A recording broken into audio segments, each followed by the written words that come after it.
Okay, so a little bit of background about my study is that we know that muscles are negatively affected by disuse because it leads to extreme muscle loss. And this has been evident in the ICU patients that have been bedridden for long periods of time. And even in recent literature, it is shown that muscle loss has become a more significant factor of increased mortality.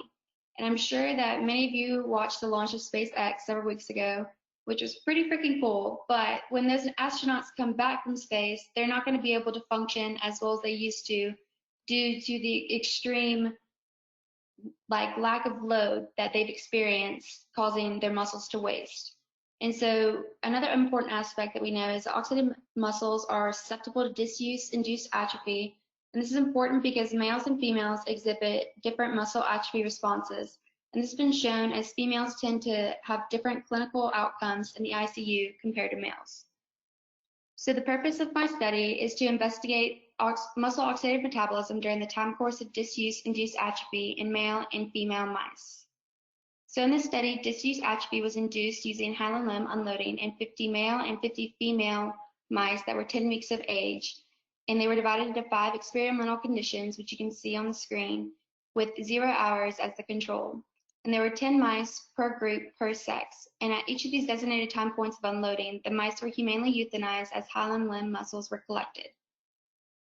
And these muscle sections were analyzed for cross-sectional area by succinate dehydrogenase staining, which was used as a measure of oxidative metabolism.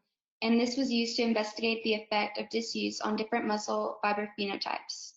And the mRNA content of PPAR alpha was measured in 3 different muscles, the Extensor Digitorum longus, which is the EDL, the Gastrocnemius, and the Soleus muscles. And we chose to use these 3 muscles because they represented fast, mixed, and slow twitch muscle fibers.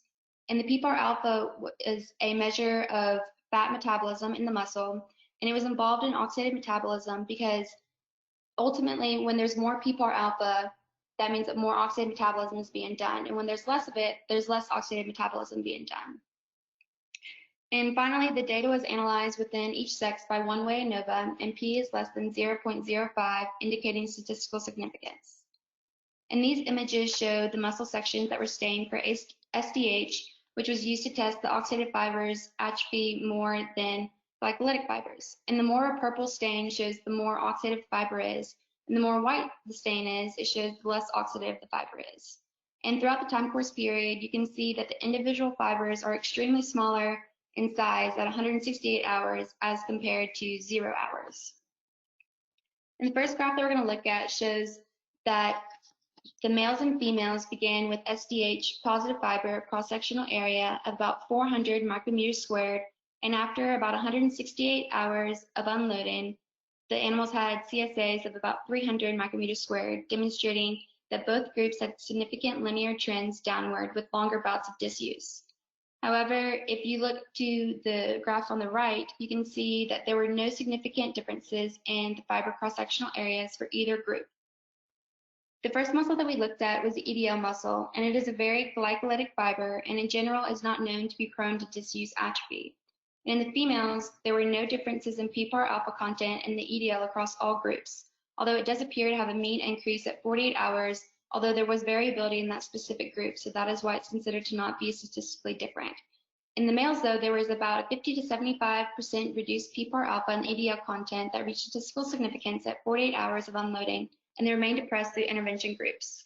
The second muscle that we looked at was the gastrocnemius muscle, and it is a more mixed muscle, meaning that it contains both glycolytic and oxidative fibers. And the PPAR alpha content was approximately 50 to 60% lower at 1 day of unloading in males and females, and they remained depressed in all experimental groups. The third muscle that we looked at was the soleus muscle, and it is a highly oxidative muscle that is highly susceptible to disuse atrophy.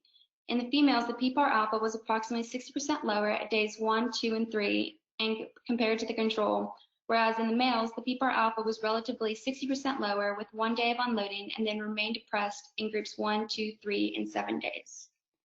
So in conclusion, disuse-induced atrophy causes alterations in measures of muscle oxidative metabolism. These alterations appear in both male and female mice, and the muscle loss resulting from disuse appears to result in similar alterations to oxidative metabolism across multiple tissues. So further investigation involving improving oxidative metabolism is necessary as it may contribute to the protection against muscle loss. I would like to thank all of those who were involved in this study and the NIH for funding.